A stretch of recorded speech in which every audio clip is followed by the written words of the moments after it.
Okay, good morning, colleagues, and welcome to this, the fourth in our series of Resilient Waters webinars that are looking at strengthening ecosystem and livelihood impact pathways for a more resilient and inclusive Southern Africa. My name is Kule Chitepo. I'm the Partnerships Advisor for the Resilient Waters Program. And it's my pleasure to welcome you all here on behalf of the program. We've had three webinars up until now. The first one was looking at our wash, water and sanitation related work and how that has contributed to these pathways for resilience that we've been talking about. The second one looked at human-wildlife conflict and looking at lessons that we may have learned from Southern Africa around human-wildlife conflict. The third one was looking at small-scale agricultural practices and how climate resilience is built at the local community level. And this is our fourth, which is looking at overlapping governance of multifunctional landscapes. And we're very excited to have had the opportunity to share all these lessons with yourselves as our partners and stakeholders in the Southern African region. And with that, I'd just like to hand over to our facilitator for the day, Dr. Nadia Sitas, who will take us through the events for this webinar. Thank you, Nadia. Good morning and welcome, everybody. It's so lovely to see so many people joining us and lots of familiar names and faces in this session. So I'm Nadia Sitas. I'm a researcher at the Center for Sustainability Transitions at Stellenbosch University and also the Ecosystem-Based Adaptation Thematic Lead at the Climate and Development Knowledge Network. We've got a wonderful set of speakers today. What will happen is I'll just do some very quick scene setting, and then we'll get into 4 different speakers and then open it up for a discussion. You've got some instructions in the chat, but please introduce yourselves in the chat. Also use that the chat function as an opportunity to post some questions that we can get to in the end. If there's an opportunity to name the person, if your question is specifically directed at one of the presentations or presenters, please add those details. Otherwise, we'll just manage it as we go along. There's also translation services. So we've got simultaneous translation into Portuguese. So if you click that little globe, you'll be able to listen to the presentations in Portuguese as well. So very generally, next slide, please. Excuse me, just some scene setting. As we know, so past approaches to meeting human development needs have resulted in extensive transformation of natural ecosystems, with both agriculture and urban areas having dramatically increased their ecological footprints in the last century. And so many assessments looking at major global goals for sustainable and just development, like the midterm review of the Sendai Framework for Disaster Risk Reduction, the IPBES global assessment looking at the links between the Sustainable Development Goals and ecosystem services, and also many analyses of climate action targets have highlighted that without urgent and rapid transformation in the way that we respond to the challenges, we're very unlikely to meet a majority of these targets. And a critical component in enabling this development or development in general has been the natural capital base and many contributions that nature provides and ecosystem services that flow from nature. So the IPBES global assessment clearly demonstrated that the majority of our ecosystem services are being degraded, and that drastic and transformative actions such as restoring landscapes and seascapes is required to ensure long-term continued flow of these services and the multiple benefits that it provides to people. What's really important is the need to harmonize policy processes across a variety of different scales. So right from the local level to national levels, at transboundary levels, regional levels across the whole of Africa, and also thinking about how these intersect at a global level. But generally, if we continue with a business as usual approach, we really will see a widespread decrease in human well-being and resilience across a number of different systems. So we need to harmonize our efforts and we need to acknowledge and take an integrated and systems approach to a lot of the work that we do. So historic land use practices have drastically altered landscapes across all scales, homogenizing them and restricting opportunities for humans and wildlife. So we really do need to start looking at these systems and spaces as being multifunctional land or seascapes, which simultaneously provide food security, livelihood opportunities, maintenance of species and ecological functions, and also importantly fulfill cultural, aesthetic, recreational needs. And that's been widely recognized and accepted. So in order, these sustainable and just multifunctional landscapes are these landscapes created and managed to integrate human production and landscape use into the ecological fabric of a landscape, maintaining critical ecosystem function, these service flows, and biodiversity retention in ways that acknowledge the multiple benefits and multiple dimensions of equity. So this is across all the dimensions of recognitional equity, distributional equity, and also procedural equity, and importantly, how these different dimensions can reflect in policy and resulting implementation on the ground. So multifunctional landscapes are characterized by diverse land uses and complex landscape structure, covering many and often competing interests of different stakeholder groups. And the ecological integrity of these landscapes also differs. So these could be sometimes large intact natural areas, often in under protection and various forms of protection, varied mosaic landscapes of nature and people, and heavily modified systems. So for example, large plantations or areas adjacent to mines or urban spaces. So managing these Managing for landscape multifunctionality requires deep system changes, such as, through the collaboration between stakeholders across a variety of different spatial scales and sectors, as well as making sure that human rights-based approaches are embedded into decision-making and land use practices. And this is really hard when we have to collaborate across different boundaries, and especially at a trans-boundary level. And this requires deep system changes. So thinking about collaboration between a whole variety of different stakeholders, their values, their needs, and trying to influence behaviors across those different scales. Again, it's really hard when you're managing some of these systems and resources that are often unseen. So things like groundwater, or also water that flows across different country boundaries, and also species that flow or move across boundaries, so migrating species.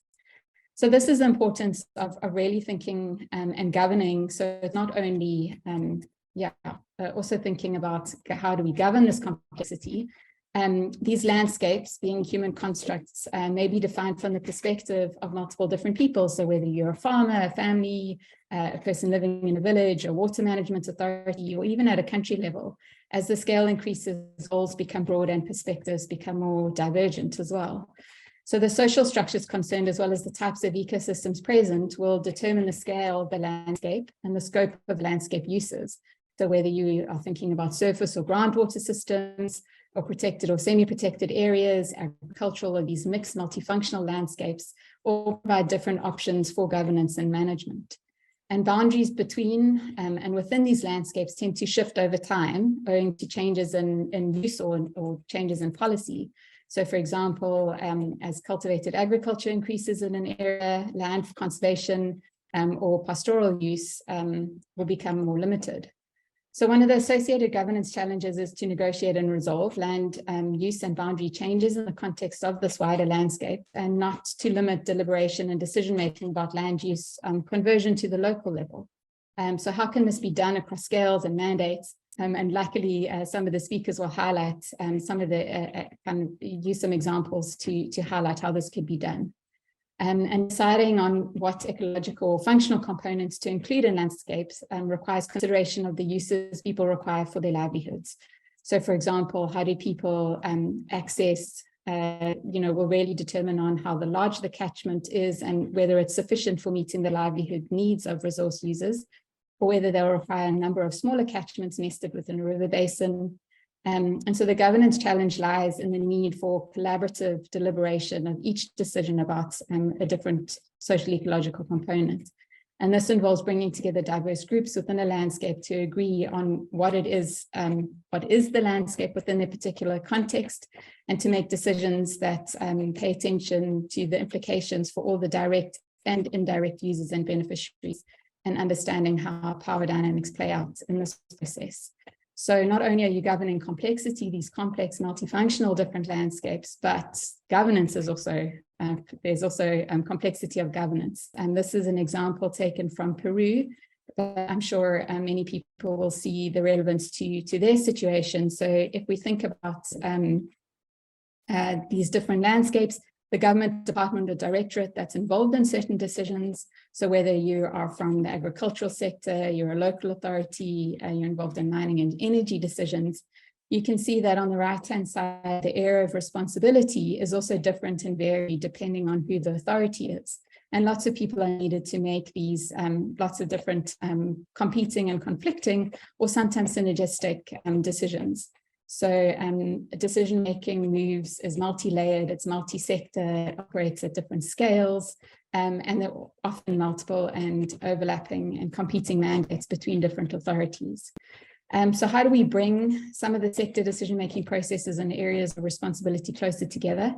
And whose mandate is to do all of that network weaving that is critically important for ensuring these decisions lead to both sustainable and just outcomes? And especially, what does this look like in the context of rapid transformation that's required for just and sustainable futures? There has been some thinking a lot about transformative governance, and this has been highlighted in IPCC and IPBES reports as being critically important. Some processes around using a nexus approach, and this is an example taken from the Biodiversity, Climate and Society Nexus, and thinking about what are these changes that need to happen at a governance level. And essentially, what are the basic principles for transformative governance in relation to multifunctional landscapes? So some examples here are focusing on multifunctional interventions within these landscapes, integrating and innovating across scales, creating coalitions of support, so bringing these multi-actor groups together, ensuring equitable approaches are used, and building on social tipping points. This just goes into the general theories around transformative governance, and the importance of moving between kind of theory and practice, and learning from a lot of thinking and a lot of thinking that's been informed by people that have engaged in governance processes over a long time. So making sure that governance is integrative to ensure local solutions also have sustainable impacts elsewhere. So this is across scales, places, issues and sectors. It's inclusive in order to empower those whose interests are currently not being met and represent values embodying transformative change for sustainability. It also needs to be adaptive. We know that COVID blindsided us in many ways, and the importance of bringing in learning, experimentation, and reflexivity into decision-making processes to cope with complexity of change that is needed.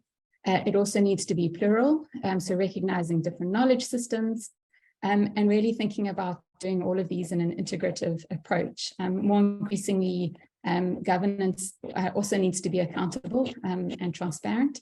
So making sure that everyone knows why and how decisions are being made in specific contexts. So with that, we are very lucky. The next slide, please. That was just a very broad overview.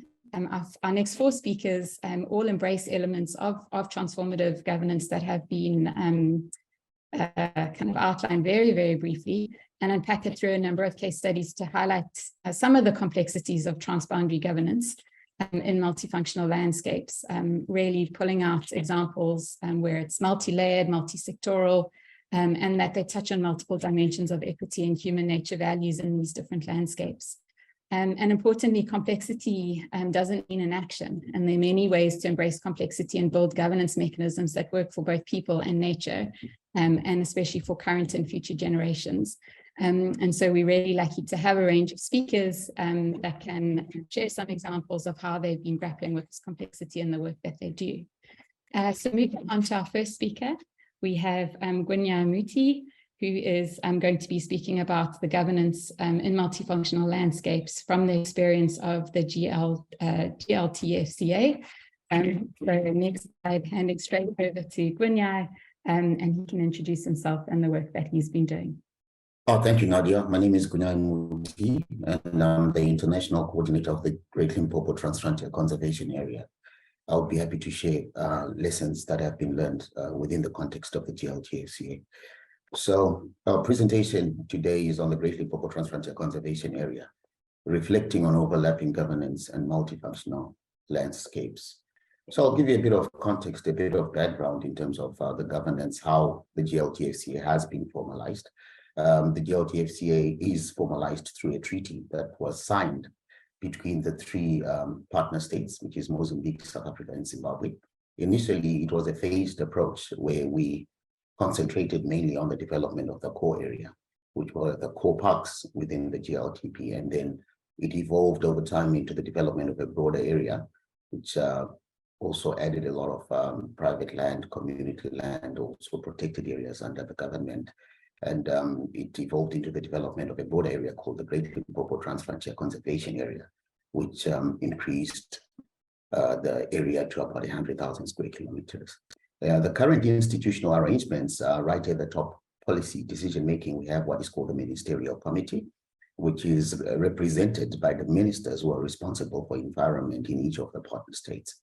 We also have a joint management board, and essentially this constitutes of nominees that are submitted by the partner states, who then represent the partner states in terms of policy, in terms of implementation and decision-making of regular activities within the broader GLTFCA. And then right at the park level, at the implementation level, we have what are called the Joint Park Management Committees, which have been established from the broader GLTFCA after taking into consideration the different nodal areas that constitute the different parks and wildlife protected areas within the GLTFCA. That's a mistake. Currently, the coordinating party is Mozambique. So the GLTFCA has been supported very proactively by the Resilient Waters program over the last 5 years. And just as a background, Resilient Waters program seeks to build more resilient water, secure Southern African communities and ecosystems through improved management of transboundary natural resources and increased access to safe drinking water and sanitation services. And it seeks to improve transboundary water security, resource management, and also increase access to safe water and sustainable drinking water, and also strengthening the ability of communities in key institutions to adapt to change, particularly in impacts, and also adapt to the change of climate change. So I've just tried to list the different enabling factors that have been implemented through Resilient Waters program, and these ones have been derived from the strategic interventions from the SADC TFCA program. So the first one is obviously policy harmonization and advocacy, and I think there's a lot of consistency in terms of different protocols and provisions through SADC that justify the development of the TFCA program. SADC in 2013 decided to agreed to pull together the SADC TFCA program, and it was mainly based on the SADC Protocol on Wildlife Conservation and Law Enforcement of 1999. So this enabled the establishment of the SADC TFCA network. Currently, I think there are close to 300 members in that network. As when I last updated my information, I believe that there are about 18 TFCAs in SADC, covering a total area of about 1 million square kilometers, and that is quite significant. So the interventions and the support through the Resilient Waters program were consistent with the SADC TFCA program, and they also supported within the GLTFCA the development of sustainable financing. They facilitated the development of the GLTFCA Secretariat Sustainable Finance Strategy, although the Secretariat under the GLTFCA is still under development, but this strategy will guide and present some very useful guidelines in terms of ensuring that the operations of the GLTFCA Secretariat are going to be sustainable upon implementation. Resilient Waters Program have also contributed immensely in terms of capacity building, at an institutional level, where they've supported quite proactively the implementation of an institutional reform strategy under the GLTFCA, and they've also supported hugely human capital development under the same. They've supported the implementation of that institutional reform strategy, which I'll explain a bit more in this presentation. The third enabler was the data acknowledgement management, sharing best practice innovations and disseminations. The fact that we are here today witnessing Resilient Waters Program Reflections webinar with a couple of stakeholders in order of sharing their experiences, so that at least there is adaptation of any best practice innovations, shows that they have been consistent in terms of sharing information, managing data, and also disseminating it to the different stakeholders within the landscape. And they have implemented a dissemination plan to share best practice innovations, including the current lessons learned webinar. And then the other critical enabler that the Resilient Waters Program has been able to facilitate within the GLTFCA is building resilience by supporting local livelihoods through sustainable livelihood diversified strategy that was developed for the GLTFCA in 2016. They adopted it and also included climate smart green approach, and also incubated and encouraged high impact, ecologically friendly and socially responsible business ideas to be replicated and implemented within the specific geographic nodes. They stimulated or facilitated the implementation of the GLTFCA integrated livelihood diversification strategy, and this process actually culminated in the development of nodal joint operational plans. So the policy framework and treaty objectives are, I'll just quickly go through. It's important to understand the context of the GLTFCA and what the GLTFCA seeks to achieve through the guidance of the international treaty. First and foremost, the GLTFCA seeks to foster transnational collaboration and cooperation amongst parties through facilitation of effective ecosystem management in the area comprising the TFCA. They also seek to promote alliances in the management of biological and natural resources by encouraging social, economic, and other partnerships. The GLTFCA seeks to enhance ecosystem integrity and natural ecological processes by harmonizing environmental management procedures across international boundaries, and also facilitate the establishment and maintenance of sustainable sub-regional economic base through appropriate development frameworks and strategies and work plans, and also develop transport ecotourism as a means of fostering regional and socio-economic development. And lastly, the GLTFCA seeks to establish mechanisms to facilitate the exchange of technical, scientific, and legal information for the joint management of the ecosystem. So the GLTFCA is implemented through 10 strategic programs, and these strategic programs have been grouped into 5 thematic areas, which I'll explain more. But first and foremost, which is very essential for this specific webinar, the GLTFCA focuses on governance and administration, which I will allude a bit more in the context of the support that has been rendered by the Resilient Waters Program. The GLTFCA also seeks to support land use planning and management, conservation and wildlife management, security and wildlife protection, responsible tourism, socioeconomic development, improved land and air access, integrated water resources and freshwater ecosystems management, marketing, communications and awareness raising, and joint training, learning, and skills development. So the GLTFCA, in order to improve the mode of operation, embarked on a program of institutional reform through recommendations that came out of an institutional reform strategy in order to ensure more efficiency and also revise the role of the Joint Management Board in order for them to be more focused on policy development, advocacy, and overall guidance, and also ensure the establishment of 4 strategically located joint park management committees within the geographic scope of the GLTFCA. So this institutional reform process led into the development of the institutional arrangements that you see on your screen right now.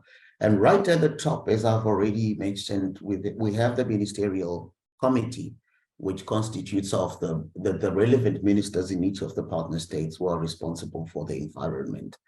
And then just below, we have the Joint Management Board, who are responsible for the guidance of policy and implementation of different activities and coordination of the different work plans at an implementation level. They work very closely with the Secretariat, International Coordinator. Currently, the GLTFCA does not have an existing Secretariat. And so I, as the International Coordinator, represent the Secretariat. I work closely with the Joint Management Board, and I also work closely with the coordinating country, currently, which is Mozambique, and also interface closely with the Ministerial Committee. Now, in terms of governance, we have advisory committees and also thematic technical working groups. I would like to, I'm pleased to announce that all these 5 thematic working groups have been reconstituted in line with the revised institutional arrangements of the GLTFCA and are currently operational.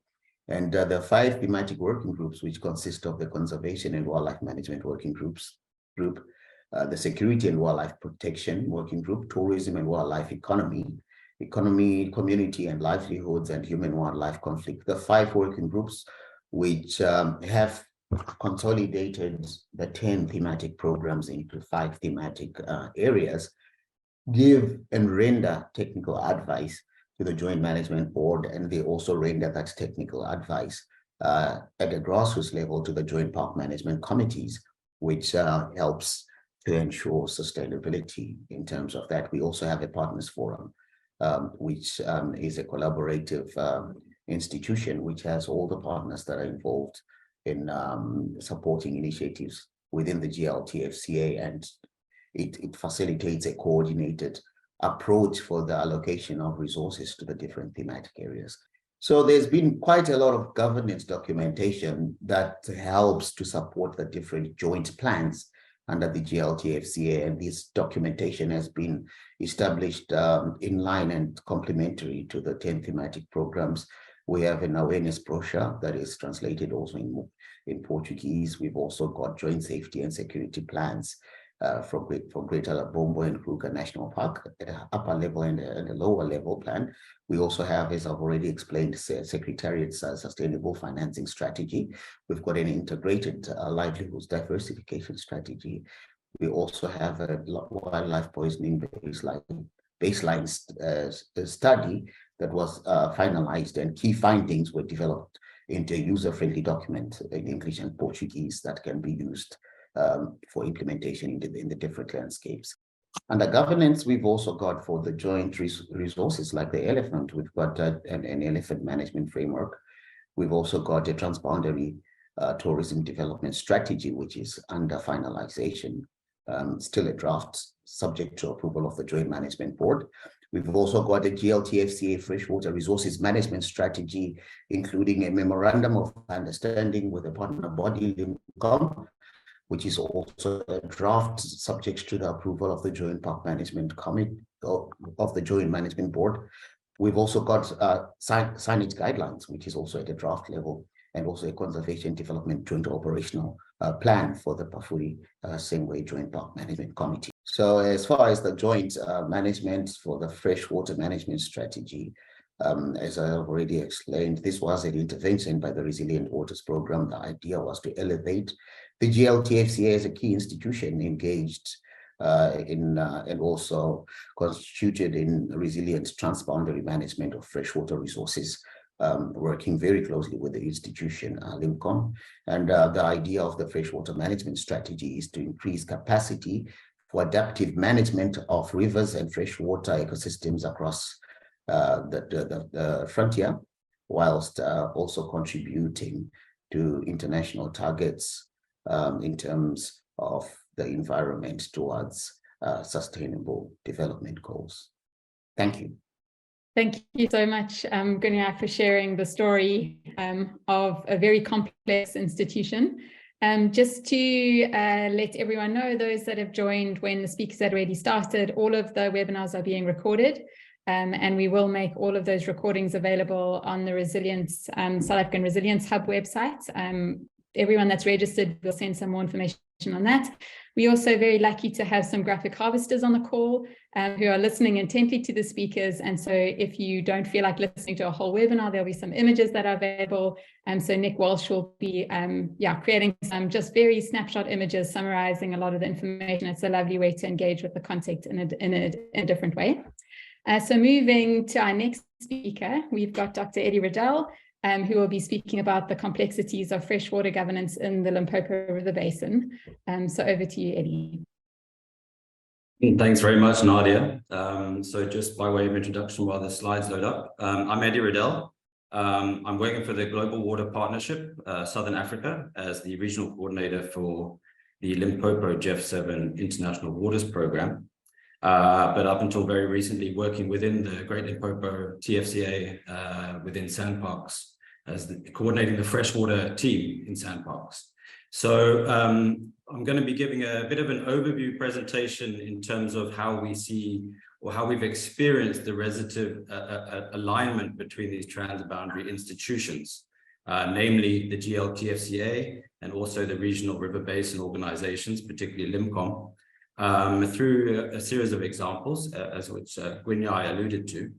And I'll just present some recent experiences and sort of areas of cooperation moving forward. So just as an outline for the talk, I'll give you a bit of a regional context in terms of TFCAs and how they relate to water resource management at basin level, some of the policy context within SADC and the opportunities that are being presented, and a series of examples in recent years over the past decade or so where we've seen identifying areas of mutual interest for cooperation.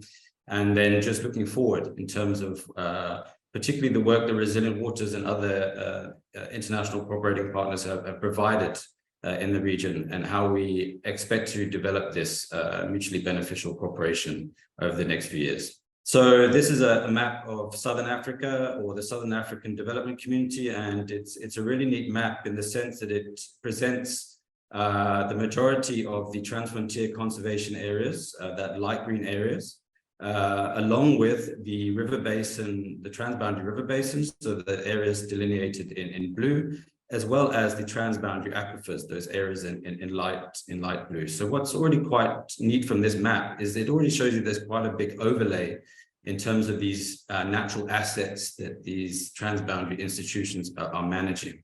So in our context, we're specifically talking about transfrontier conservation areas, as well as river basin organizations. But of course, we're supported by other institutions, funding institutions, as well as some locally established institutions like the Groundwater Management Institute, etc., which is really helping to take this area of cooperation forward. So just to zoom in terms of let's call it the project area, you'll have seen this map in a different form before. The green area is the Great Limpopo Transfrontier Conservation Area. And as Gunya mentioned, it has a vision and objectives, but essentially it's to achieve interstate collaboration of transboundary ecosystems and their associated biodiversity. And then we also have 3 river basin organizations, but the primary footprint is the Limpopo Watercourse Commission, which is around 15 years old now. We have the newly established Nkomaputo Commission in the southern part of the GLTFCA, and the soon-to-be established Bapusa region in the far north of the GLTFCA. But essentially, you can see here where there's the opportunity to provide that regional integration approach between the protected areas and the water resource management institutions at transboundary level. So this is some of the SADC policy context, and of course there's more domestic context as well in the member states. But I just wanted to highlight here that SADC has the regional strategic action programs on water. So the first one on the left was the one up to 2020, which is very much around integrated water resource management, but really took a step forward in the most recent one, in the RSAP 5, where we're starting to see a much stronger thinking around how we blend the grey and green, nature-based solutions, ecological infrastructure, that kind of thinking, which is quite a bold step and a big advance. And on the right-hand side is the Transfrontier Conservation Areas policy document as well, which is now 10 years old, but also going out for review. So I think we're slowly starting to see a nice alignment of these regional integration programs coming together and starting to speak to each other in terms of finding areas for mutual cooperation. So one of the examples, which is a big hot topic in the region, particularly at Africa scale, is work that the Global Water Partnership and the African Minister Council for Water and other institutions are looking at in terms of large infrastructure developments across the continent, with trying to mobilize very significant amounts of funding to achieve water security across the continent. And again, a key component of these sub-programs is to look at how we can utilize the ecosystem services, the biodiversity assets, and so forth within these river basins to achieve water security. So this is a great example of where TFCAs can probably also play a role in meeting those targets for water security developments across the continent. So just an example of how this is taking shape already. The SADC TFCA network undertook a review last year, looking at its assets in terms of its entire network in SADC, and particularly there was a particular focus on their water ecosystem services related aspects. So a series of the TFCAs really stood out in terms of being these water towers or water factories at a continental level. The Great Limpopo TFCA probably didn't really feature in terms of being a water generator or a strategic water source area, but given its geography and position in the basin, it still had some key strength potentially from looking at flow management, water quality assimilation, sediment retention characteristics, and so forth. So from the protected area network, these are some of the value propositions taken forward. So for example, moving forward in terms of these programs and where we see the strong alignment between the river basin organizations and the TFCAs, is when we start looking at those financing options, innovative financing. How do we look at payment for water catchment services? What can the TFCAs provide, and vice versa? So over the next few series of slides, I'm just going to give you some examples of recent cooperation over the past 10 years or so, where you should hopefully get appreciation of how these two institutions are starting to work together. So I'm going to start with this slide. There's a lot other previous presentations on this topic, but essentially around 2015, 2016, the GLTFCA and the river basins went through a very extreme El Nino driven drought, to the point that a large body of the perennial rivers were showing signs that they were going to dry up. And in the case of Sandparks and its partners, over the past 20 years or so, it's been using a strategic adaptive management approach for river system management. And it really put this through the test in 2015, 2016, working with partners such as Award under the previous USAID resilience program, as well as Lepelle Northern Water and irrigation boards and so forth, to basically propose to the neighboring, to the domestic governments, what we called interim operating rules, to look at interim shifts of water allocations from one part of the catchment to the other. And that was approved, and it was tested, and it was piloted during that drought, to the point at which the river kept flowing in the Olifants River, similarly experienced in other rivers throughout the TFCA, to the benefit that the rivers kept flowing and also then provided transboundary flows. And this is some recent documentation, which you're welcome to access and download, which will give you a bit more of the detail and the context to how some of these cooperations played out in the TFCA. This is just another example, similarly, but just visually. So this is the Luvuva River, a big tributary of the Limpopo as well. It is right in the heart of the GLTFCA. It also has a Ramsar site, the Makulek Ramsar wetlands. And though it doesn't have any formal environmental flows as yet, the TFCA has been implementing a sort of a status quo environmental flow. And this picture was taken looking downstream from Crook's Corner into the Limpopo riverbed, with Zimbabwe across the river on the left-hand side and Mozambique on the right-hand side. This was a 44-degree day. the Limpopo River was totally dry, but there was environmental flows being implemented in the Lavuga River. And so not only was it providing that nourishment for the biodiversity, crucially, it was also providing that socio-ecological resilience for communities in the Pafuri-Sengwe node of the GLTFCA. So that cattle could come in to drink from the water, able to utilize the river's water resources and so forth.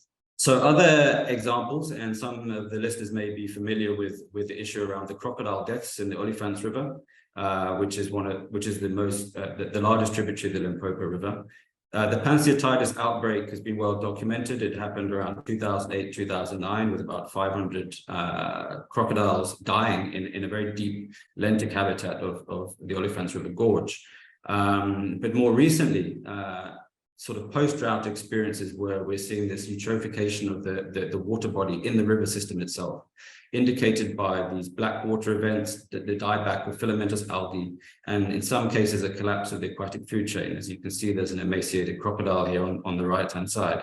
So again, that created a cooperation across the TFCA partners, as well as interacting with the sovereign water resources institutions in the neighboring of the member states, to facilitate further research and provide early warning on the issues associated with eutrophication. And this came to prominence in around March 2021, again, coming after a very dry period following the drought, but also a very wet year itself, basically created a rapid filling of the Massingier Dam, which is in Mozambique, but also within the TFCA area, to the point that it was observed almost like a hyper eutrophic event. The free nutrients, the phosphorus and nitrates, were essentially off the scales. And what that meant was a real boom in microcystin and cyanobacteria, which presents not only a health risk to the ecosystem in the river and the dam, but also the high dependency of users that live in and around the Massingier Dam itself. So this was an example where the TFCA structures work very closely with ARASUL as the water management institution in Mozambique to provide that early warning, and then do integrated monitoring together with ARASUL, as well as the Department of Water and Sanitation in South Africa, to monitor that change and provide that early warning to users. And that monitoring continues to the present day, which is a great sign of cooperation and institutionalization. So this is also an example where that cooperation has really played out, and with the support of Resilient Waters, they've funded a master plan for the Massingier Dam, which includes donation into the Limpopo National Park and aquatic resource use areas as well. Coincidentally, they're having their first stakeholder steering committee meeting today, which is a great sign of that institutionalization. And just to point out some encouraging work from the research side of things within the TFCA that can facilitate the work of the River Basin Organization, really trying to understand these ecosystem drivers and ecosystem services provided by large intact riparian corridors. In the TFCAs, you're talking about 60 to 100 kilometers of intact, pristine riparian corridors. So there's some recent work over the past year that's looking at nutrient assimilation associated with rivers flowing downstream, with some very encouraging effects in terms of locking up phosphates and nitrates by having these intact ecosystems. So this is work in progress, but very encouraging that TFCA is taking the lead in promoting this kind of work. And I haven't really spoken much about groundwater, but I just want to highlight that in the TFCA and also within the River Basin Organization, the management of groundwater is a key program. So the work of the TFCA, working with its geohydrological directorates in the member states, have been able to collect these very long-term geohydrological records, which is really valuable in terms of looking at the way groundwater recharges and replenishes the ecosystem, and is a potentially resilient water resource for conjunctive use when we're talking about adaptation to uncertain climate futures. And also very recently is trying to link the water and livelihoods component for the lived-in parts of the landscape within the GLTFCA. The World Bank and partners assisted with some investigative work, particularly in the Pafuri-Sengwe node, to look at how there was a dependency on water resources along the Limpopo main stem, and also the wetlands around it, and trying to also encourage these indigenous knowledge systems back into the management of these natural resources, particularly in the Mapulek Contractual National Park. So this really culminates in some key work that Resilient Waters has been helping in terms of both institutions over the past 5 years. As Gwynia mentioned, the development of a freshwater resource management strategy that is at the entire GLTFCA scale, but particularly focusing on areas of cooperation with the river basin organizations. So identifying those mutual areas to guide a joint program moving forward. So obviously looking at a system-wide approach, focusing on fresh water around environmental flows, water quality, looking at the way we can provide resilient and sustainable livelihoods associated with those water resources around the TFCA, conjunctive management options, the example of Massanger Dam being one, and then obviously supporting ecosystem services and adaptation options. And then this provides a way to look at investment options, collaborations moving forward, so we can provide a cohesive and robust strategy across these transboundary institutions over the next 5, 10, 20 years. Okay, that's the end of my talk, and I would just like to thank these partners. There's too many to mention, and those of you that are on the talk, you know that you've also been part of this work as well, so acknowledgements to you as well. So thank you very much, and back to you, Nadia. Thanks so much, Eddie. A whirlwind presentation taking us through a lot of different dimensions and giving some really concrete examples of the interplay between kind of science and policy, and the importance of really paying attention to those potential tipping points in systems and thinking about upstream and downstream users of systems and how to build that collaborative governance across national boundaries. So something that Eddie touched on was groundwater, and our next speaker will dig into that in a bit more detail. So we have Jonathan Lautzi, and we'll be talking about multi-layered governance of groundwater systems. So over to you, Jonathan. Okay, thank you, Nadia, and hello, everybody. So I am Jonathan Lautzi. I'm a research group leader at the International Water Management Institute. I coordinate a group that's focused on integrated basin and aquifer management. As Nadia mentioned, a key focus of the talk I'm going to give today is around groundwater, and specifically multi-layered governance. So thinking about how to nest groundwater management in the broader context of a lot of other management at a basin level, at this TFCA level, where does groundwater management or transboundary aquifer management fit? And I said, my name is Jonathan Lautzi, as it's written there, but really what I'm going to present today is a body of work, and there's been, you know, quite a number of people involved, both within IWMI in the countries. You see some of the key institutions listed at the top of your screen. A lot of the work I'm going to present was funded by USAID. Actually, not that much from Resilient Waters, but more directly from USAID or the predecessor program to Resilient Waters, Resilience in the Limpopo. What was it called? Resilience in the Limpopo. IWMI as well funded some of this work and collaborated with us, and then LIMCOM as well. I'm probably forgetting some people, but basically, yeah. So what I'm going to dig into, there's several projects that ran between roughly 2015 and 2021 in various transboundary aquifers, mainly 3 in the region, and I'm going to review those experiences and then pull out some highlights and lessons, particularly oriented towards governance. Great, yeah. So just a very nutshell overview of the talk. You know, so a lot of it actually we say groundwater, but you know, as I kind of vaguely alluded to, you know, groundwater needs to be nested. So, I mean, it's funny, when we started this work, we talked of transboundary aquifer management. I think we fairly rapidly evolved our kind of framing of what we're doing to conjunctive management across borders. So thinking about shared groundwater and shared aquifers, not in isolation, but rather in a broader context of surface water and you know, various sectors and whatnot. So yeah, so I'm just going to give a brief background on why conjunctive plus transboundary. It sounds a bit esoteric when you hear it off the tongue, conjunctive transboundary, but it is actually quite important. Yeah, so I'm going to touch on that, then review these projects that I just mentioned, these activities in the region, then talk about governance, how to do governance. Governance can be one of those words that can be interpreted different ways by different people. So just explain that in terms of institutions and where does transboundary conjunctive management fit, and then try to pull out some lessons.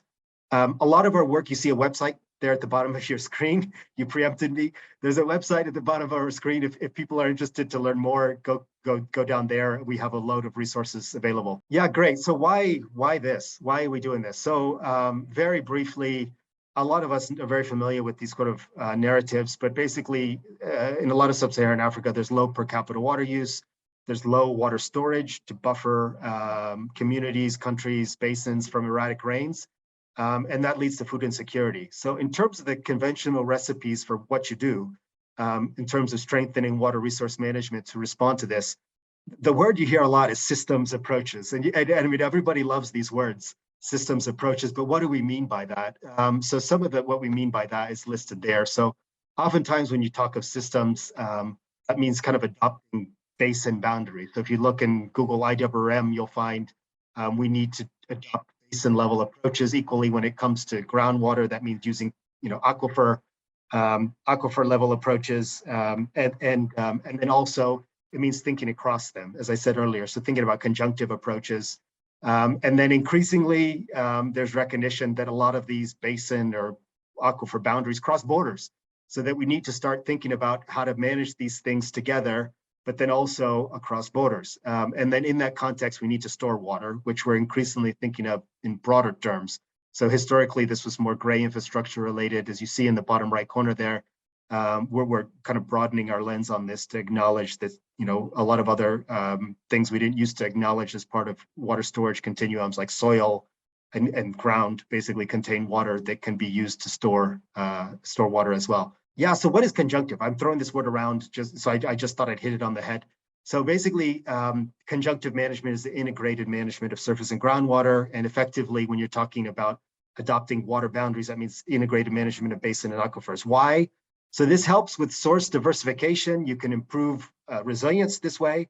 You can derive more benefits by taking conjunctive approaches. And then this can help achieve things like agricultural productivity increases and more reliable water availability, or to use another term, more water security. And then why across borders? Again, if you look at the right side of your screen to talk, think about where these things are located in Africa, they often overlap. So you can't just focus on transboundary aquifer management here and transboundary basin management there. Effectively, they intersect. So you've got to think about them together. So moving from principles to practice, what did we do? What are the projects in the region? So you heard me refer to this before. We had a range. So we worked primarily in 3 geographies. Ramotwa, we had 2 projects there, which is a shared aquifer between Botswana, South Africa. And then you see our kind of language evolve to this CONWAT, or conjunctive water management. We had a project collaboration with SADC GMI in the Shire, which is the name of both a tributary to the Zambezi, a surface tributary, as well as a shared aquifer or set of aquifers. So that ran for around 10 months there. And then we had a project run for about 2.5 years in the Tuli Karoo, which is shared by 3 countries. That was our first experience in 3 countries. The other 2 examples had just 2. So that Tuli Karoo is shared by Zimbabwe, Botswana, and South Africa. And I should mention that one of the other major projects in the region we weren't directly involved with on the Stampreet, but we did organize at least 2 workshops with them because they were run simultaneously, Ramotwa and the Stampreet work. So we shared lessons and compared notes, which was, I think, very helpful. Yeah, so who was involved? I mentioned this earlier. So you can see quite a range of people. I'm speaking on behalf of many here. In terms of the country governments from the countries we collaborated with, and then also our river basin organizations. I like to think we were quite there at the outset in the forming of the LGC, the Limpopo Groundwater Committee, and the LGC piggybacked on our Tuli Karoo project meeting. So we had a really positive synergy there. The IGRAC as well, we had some nice collaboration with, and the Ramotwa project, SADC GMI in the Shire, universities in the region, and then a range of others. You can see we drew on some data, a German-based organization, UIT, for data loggers. And then we tried to channel our work through international outlets to profile it, like the UNECE, et cetera. Yeah, so what we do in these things, these projects, and I think this is where, let's see, you may have lost. Okay, so objectives, basically, yeah, just to give some examples, basically we aim to enhance cooperation around aquifer and support particular aquifers like the Tuli Karoo, Ramotwa, and both on the aquifer itself and then in the broader context of conjunctive management in the basins, these were contained within, which effectively for the two mentioned here is Limpopo. So what did that mean? Effectively, you can't manage what you don't understand.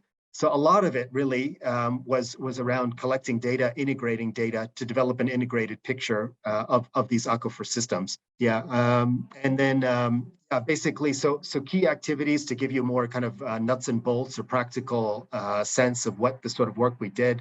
So Remotes, as I mentioned before, we had two phases. The first phase, a lot of it was around baseline report. In the Tule Karoo, this was called the TDA. So basically collecting, integrating data from the different countries. A lot of stakeholder engagement, partner interaction. In the Remotes, we also did geophysical work to more precisely define the aquifer extent, which is a major issue. I mean, it's quite interesting that if you look at the map I presented earlier of where these transboundary aquifers are, you'll notice even the way the aquifers are defined is very coarse or very crude. There's kind of like loose circles typically.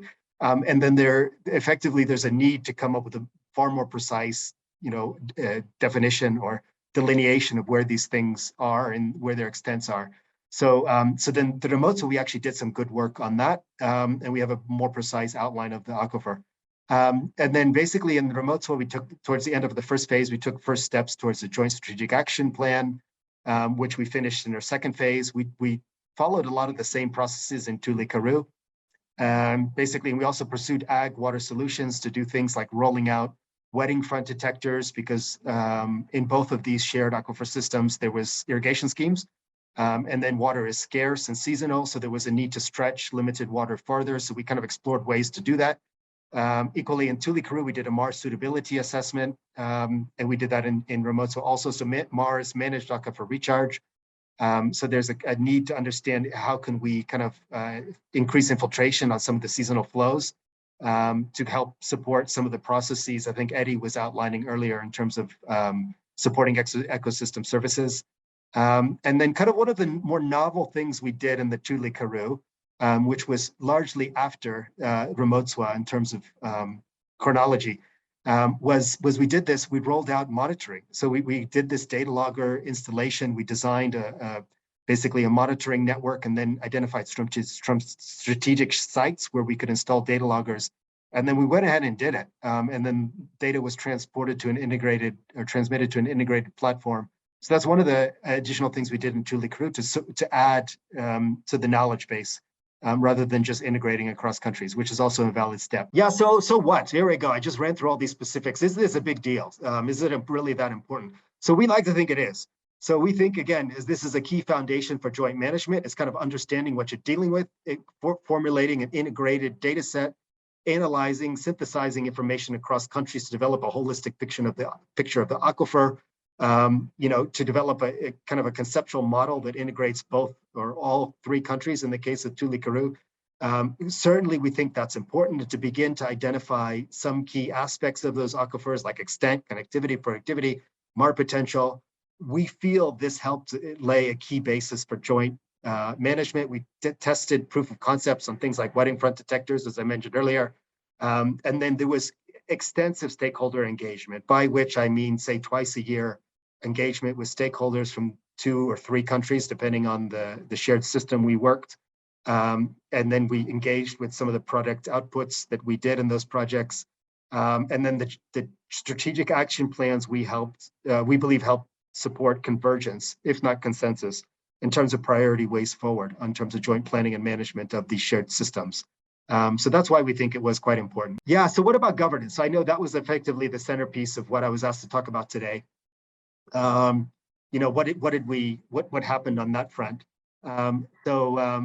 Yeah, okay. So basically the TDA, we felt that built on and respond to a lot of the country level governance. So we tried to look at where this aquifer fit, and then in the shared system. We fostered links, with SADC and this broader regional landscape of priorities and players.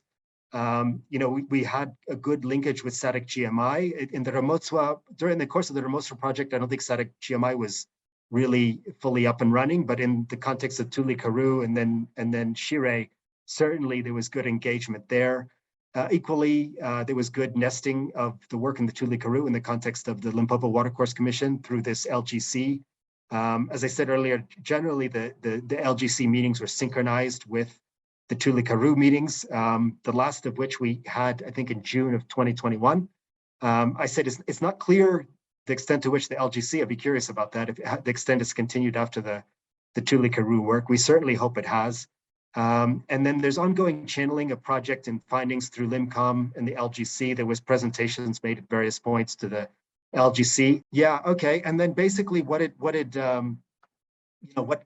some of the other aspects of this. So at the Remoto, we extensively engaged with this JPTC, the Joint Permanent Technical Committee, the Botswana-South Africa Bilateral Committee. Frankly, we didn't get a lot of traction there, particularly on the JSAP. There was a real effort to get that endorsed by the JPTC. That wasn't I think, a shining success. The LGC was much better. I think the relationship there. So I think that was a really positive example. And then there was this point I haven't talked much about, but this RIMS, Remote Information Management System. A lot of the data there was kind of transferred over to SADC GMI, and I think forms part of their data set. I think that was quite good in terms of supporting sustainability. Yeah. Okay. So again, hammering on this governance aspects, I think, at a kind of a more intellectual level, I think one of the things that kept coming up is where exactly do transboundary aquifers fit institutionally? And I think what happened over the time we were working on this is there's growing recognition. I'm not sure how much sort of intellectual wrestling there was beneath this to arrive at this recognition. But in any case, there's recognition that a lot of the transboundary aquifer institutional development should fit within RBOs. And that's great. So there was a lot of linkage, as I mentioned earlier, between LGC and LIMCOM. You heard me allude to this Jampreet earlier also. There was a lot of good linkage with them and ORASCOM, which is the basin organization in the context of which they fell. And those were good, and there was good reporting, I think. But it is still a kind of an outstanding question, at least to me, in terms of whether that's good, but is that sufficient? I think is the broader question. So it's not really an either or. You don't have to say one or the other, meaning you don't have to say it needs to fit in an RBO or something else. It can fit in the RBO and something else. Oftentimes these aquifers are fairly small, so there could be valid cooperation right around those specific aquifers, particularly more action-oriented cooperation rather than just simply reporting and coordinating with an RBO. And I think, as moving to the bottom of the points there, there could be an opportunity to strengthen guidance around this. Where's the aquifer cooperation fit? It's not a one-size-fits-all. It can depend on the aquifer and the kind of hydrological dynamics. Some of them are more tied to basins. Some of them are less tied. So that can play a role. There can be also practical aspects in terms of financing.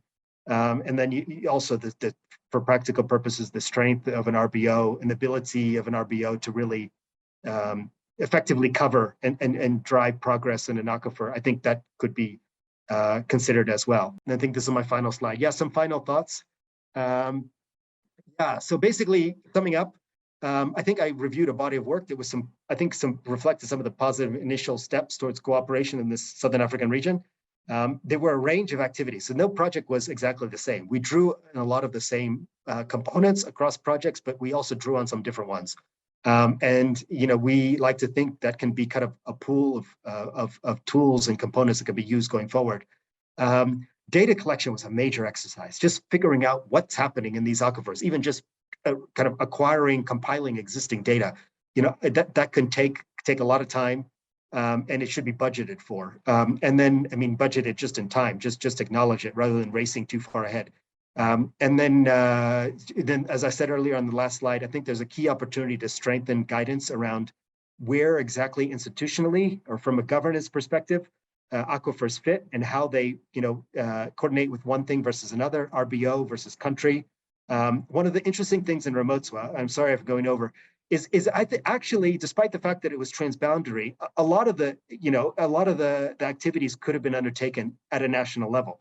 That might not be the sexiest point to make, but I think a lot of these activities did not require essential transboundary cooperation. Some of them did, but then some of them didn't. And so then it's equally important to coordinate with particular institutions within countries as well. And then the last point, again, and it's something I seem to say a lot as I get older, think about why we're doing this. Why is cooperation needed? There's a new Jeff project. I think I'm losing my sanity on now. But one of the things we're kind of work towards is criteria. I mean, there's a range of transboundary aquifers across Africa, and it seems to be more identified every few months.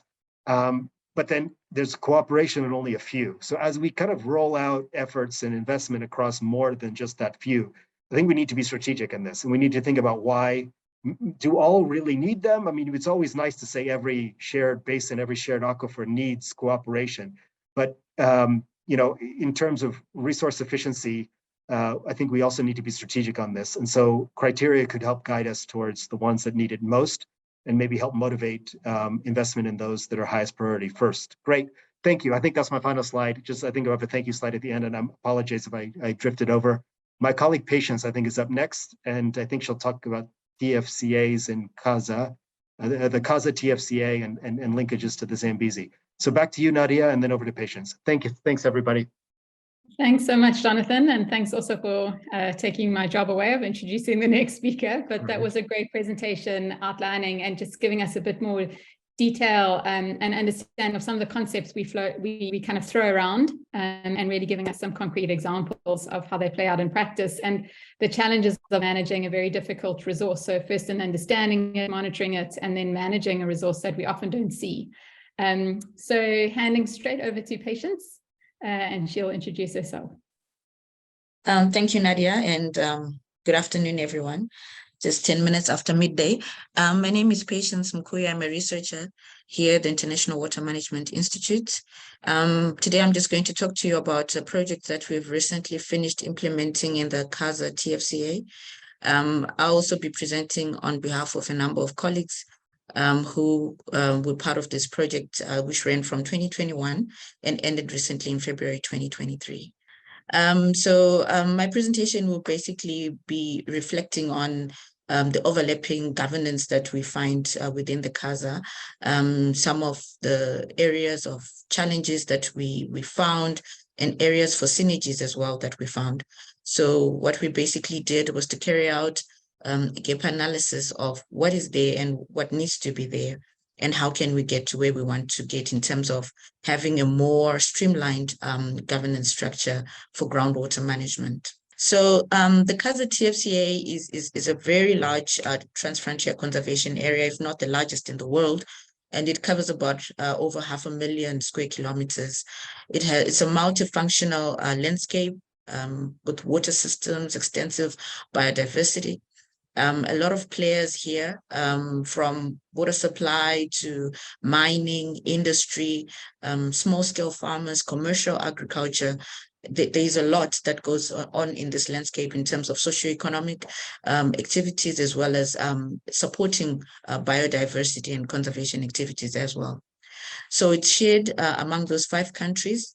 In our project, we specifically took a focus on a part of the TFCA, which is the Kwando River Basin, and the Kwando Wildlife Dispersal Area. So that was our study focus, although we sort of extrapolated into the wider TFCA.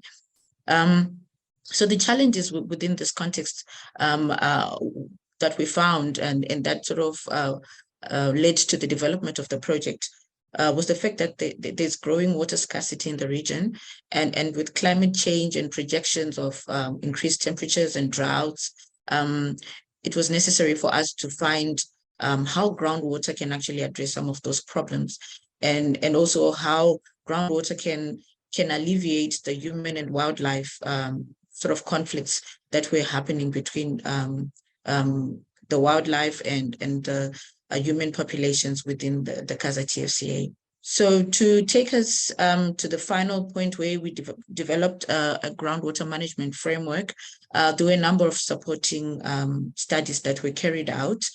We started off with a very detailed and extensive transboundary diagnostic analysis that highlighted the geophysical, the ecological, and the hydrological state of the CASA TFCA.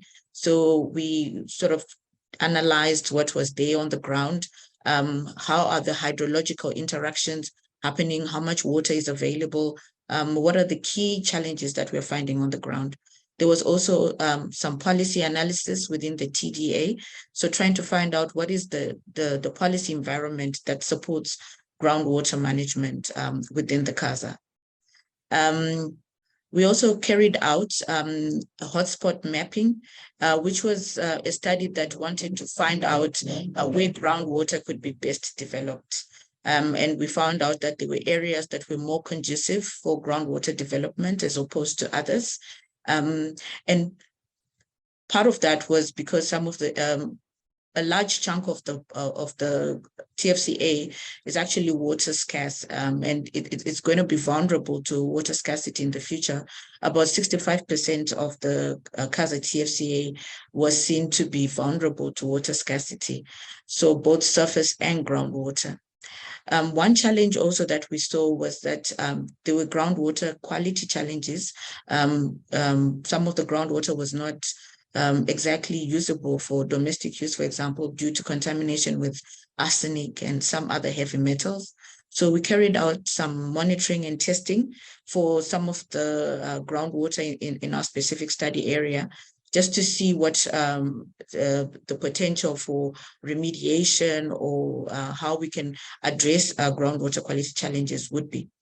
And finally, we undertook to develop and conceptualize a groundwater management framework that seeks to harmonize all the different players within the CASA and how they can work together towards addressing some of those challenges that we faced. So as I've alluded to, this is a multi-layered, multifunctional system, and from probably the lowest part of this governance structure, we could look at the Natakaru aquifer, which is a very small shared aquifer within the CASA TFCA, but it is part of a wider governance system, which includes the Kwando River Basin, the CASA TFCA itself, the Okavango and the Zambezi basins, and forming part of the broader regional structures of SADC and all the member states that those RBOs are part of.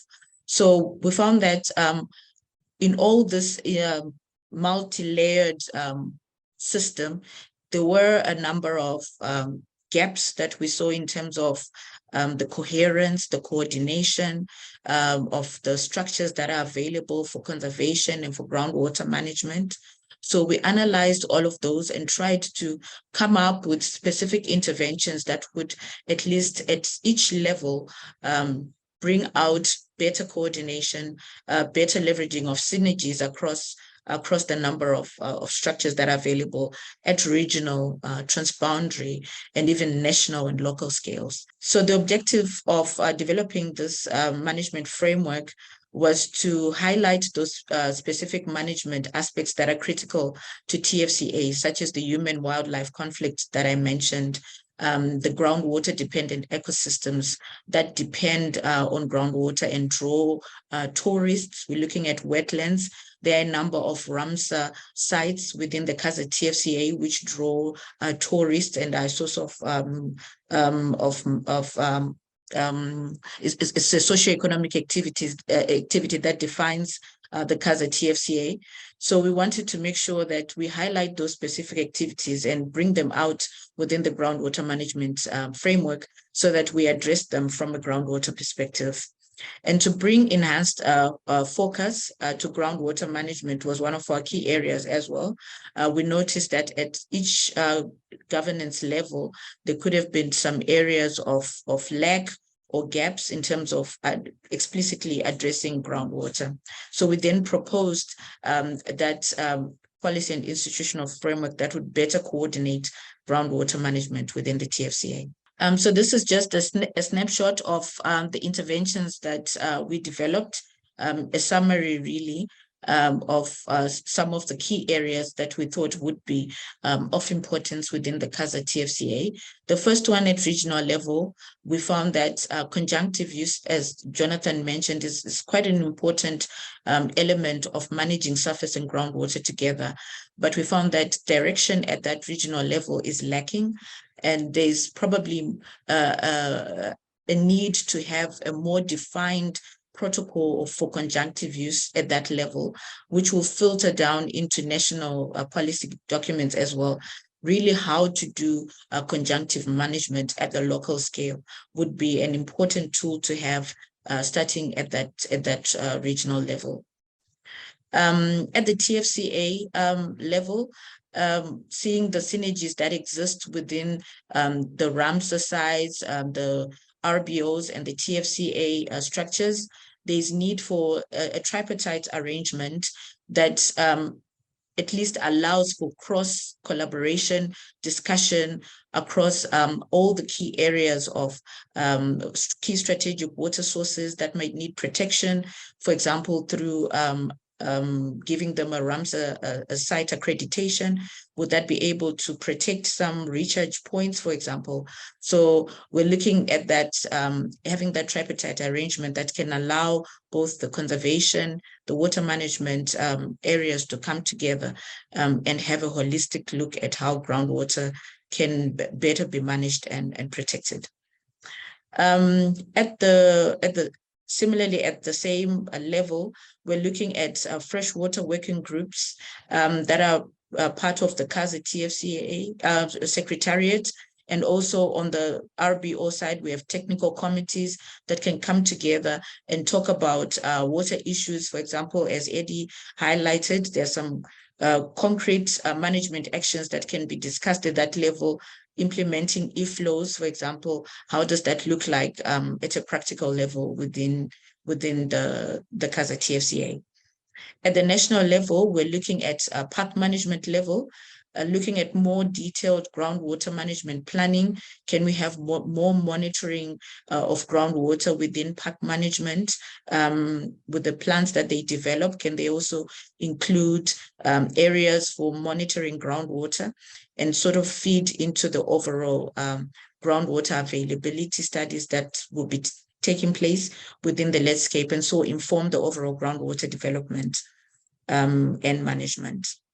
And at the local level, we also looked at the community-based natural resources framework that are there. Local communities come together. For example, there are water committees that work together. In our GESI analysis, we found that communities come together and discuss how they access water, how they use water, and it's important to integrate them within discussions of groundwater development and taking their voices into consideration as well. So those are some of the key highlights of what we proposed within the groundwater management framework. And these can be taken up in a strategic framework or in a strategic document that actually highlights the actual actions that need to be taken forward. Next slide, please. I think that is actually my last slide. Thank you so much for listening. And back to you, Nadia.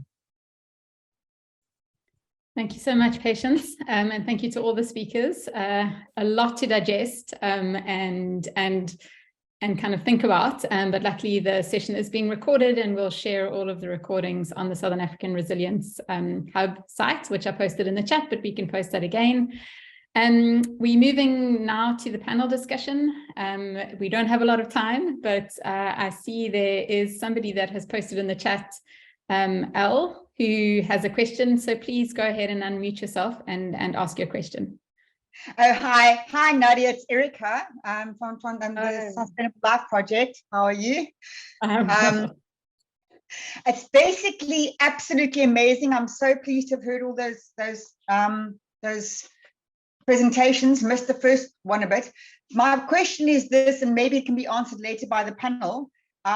Is you've got all this water information, and I'm wanting to know whether there has been progress in developing maintenance contracts so that data for seasonal distribution of water and the seasonal recharge can be checked up over 5 years, because it's not necessarily going to all happen in 1 year or in 3 years. From the masters that I did some years ago in the Botswana area, that basically I felt to have that system in place would be very beneficial because of the migration patterns of the animals and the people's needs and so on, and what one needs to do for water harvesting, if that is something that has been considered, and if not, if that can be put in place, because it would be sad to miss all this out from this fantastic work. Thanks so much for your question, Erica. I'm not sure if there is someone on our panel that would like to answer that. Please turn your camera on, turn your mic off, and go for it. Eddie, I see. Go ahead. Hi. Maybe I can just make a comment on that one. I think it's a very valuable comment in terms of sort of long-term strategic planning around groundwater recharge. I think, you know, we have these RBOs with their technical committees, and obviously the intention is to develop this kind of program for planning. I think in my observations, some of this work is actually happening at a sovereign level, and it's very much dependent on the institutions you happen to have in country. So I'm not aware directly that there's a sort of transboundary planning level in terms of the question you're asking, but there's certainly examples in the region where there's things like catchment management agencies and so forth, which are very much taking on that role, bringing in the groundwater into what we call catchment operations planning. So very much looking at it from a conjunctive point of view in terms of how one manages river flows and allocations and so forth. So there are examples. Yes, thanks. I can see, Jonathan, you've also turned your camera on. Would you like to also respond to that question? Sure, and I think my colleague Patience may want to add something, if I don't mean to put her on the spot, that builds a bit on my point also. But I think, you know, it's funny, in my last slide, in my slides were a consolidation of various presentations I've made over the years. I think I had a point that said data collection. You should budget enough time for data collection or something along those lines. So at the risk of being a little bit provocative, I'd say from my experience, you know, sort of systematization of data collection efforts might, you know, while there are bright spots, I think overall it might be an area that might benefit from improvement. And then like the efficiency, I mean, and it's probably true throughout the world, the efficiency of data management could probably be strengthened somewhat. So I agree with Eddie's point, you know, the RBOs often, they're on the new side and they're in the process of kind of strengthening their capacities, and we're hoping they're coming along. At a national level, it's you know, it's variable, but it might also be something within countries that might benefit from a little bit more efficiency and process, one could say. So yeah, that's a point from my side. Thanks. Thanks very much, Jonathan. I'm not sure, Patience, if you wanted to add anything, or we can move to the question from Gina, which is actually posed to each of you. So maybe we can go to that. And so, Gina, I'm not sure if you want to unmute and ask your question directly, or I can read it from the chat. Sure. And thank you so much to all the speakers. This has been really enlightening and helpful framing around the very wide range of activities that challenge. My question was just, if, you know, after these experiences and you know, really a variety of interventions, after these experiences, like what would be sort of your key takeaways? What would you recommend, for example, to a donor like USAID, who is looking at regional programming and regional coordination and various actors at different geographic and sectoral areas? What would be sort of your main piece of advice or lessons learned that you would give to folks on coordinating across these multifactorial and multi-functional telescopes? Thanks very much for your question. Maybe we can go in the order of the presentations, and Gunrai, if you're ready to take a stab at answering that question, you can go first. Oh, yes. What my recommendation would be that it would be very important to come up with interventions that have specific benefit sharing opportunities throughout the environment, and also ensure that whatever interventions promote aquatic enterprise development as a contribution to the green economy. Thank you. Thanks very much, Gunrai. Maybe moving straight over to you, Eddie. Thanks. I think, I agree wholeheartedly with Gwinyai. I think the more that one can translate these sort of biophysical understandings into tangible benefits, I think we all as managers and scientists need to sort of pick up speed in terms of that process. But I think also just in terms of the practice, it's about maintaining the momentum. So a lot of these regional programs are very much donor related dependent programs, and we obviously need to find a way to institutionalize that to local level. But I think there's opportunities there, where we can see the positive outcomes of this cooperation. People always like to join a good news story rather than a bad news story. So I think we also always need to be recognizing, as we're developing the practice around transboundary work, that we need to bring people with us. And then hopefully it sort of capitalizes more and more investment and opportunity. So I think from my side, that's the key thing, but also having the reflection. This webinar is a prime example, looking back over the past 5-10 years, what's worked and what hasn't. Thanks. Thanks very much, Eddie. And a key point there on how we can capture some of this learning. This webinar is one of them, but hopefully also passing that learning on to others that come next. Jonathan, over to you. Yeah, in my case, I think that the two previous panelists have taken the words right out of my mouth. I'll just kind of re-emphasize those 2 points, kind of learning and doing both. I think in our projects early on, we were more kind of learning oriented, and progressively we recognize, understanding, meaning by learning, I mean like understanding the system more and that sort of thing. We increasingly just put front and center on the ground activities that complemented the learning. Both are important, but you need to see benefits. I think so. That was one, and yes, totally agreed with Eddie's point. The donor funding cycles and the need to kind of move beyond that to achieve sustainability, I think is key. So yeah, I just double down on those 2 points. Thanks. Thanks very much, Jonathan. And then finally over to you, Patience. Yeah.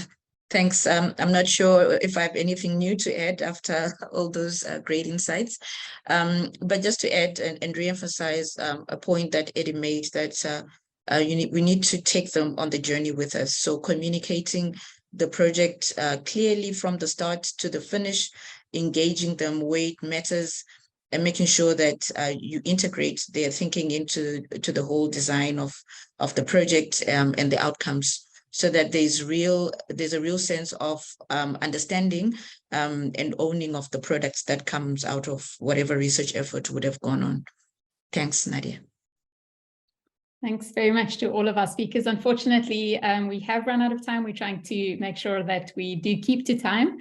But yeah, just really reiterating the importance of playing that knowledge brokering. So how do we weave that knowledge from different practitioners, decision makers, researchers, and make sure that it's useful and relevant to people on the ground to implement projects.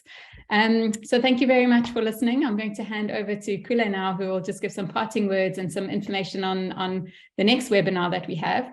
But a huge thanks to me, and also thank you to the interpreters for doing their hard work potentially behind the scenes. Thanks so much, Nadia. So on behalf of Olanda Bata, she's the Chief of Party of the Resilient Waters Program. It's really, my role is really to thank each and every one of you who've made the time to attend these webinars, not just today's, but the ones that we've been having the past 4 weeks. It's really been fantastic, but particularly for today, to thank Jonathan and Patience from IWMI, to thank Eddie, Gwinyai, and Nadia for a fantastic job. The presentations were really, really stimulating and informative, and have really helped us in what we've been setting out to do in terms of just sharing lessons, thoughts, ideas, in terms of the pathways for building a more resilient Southern Africa. And Gina's question at the end really helped to also to focus our thinking to, in terms of what would be good insights for further programming. And so thank you for that, Gina, as well. So we are, as Nadia mentioned, we are thinking about having a final webinar which will bring together all our efforts in terms of reflecting upon our program as a whole. More details around that will follow with all of you, but just look out for the save the date or any other information related to that. But thank you very much to everybody for now. And we wish you a pleasant long weekend ahead for those who are in South Africa. But thank you very much again. And thanks to the CST team and everybody who's working behind the scenes, the interpreters, the graphic designers, everybody. Thank you very much to everyone. Bye.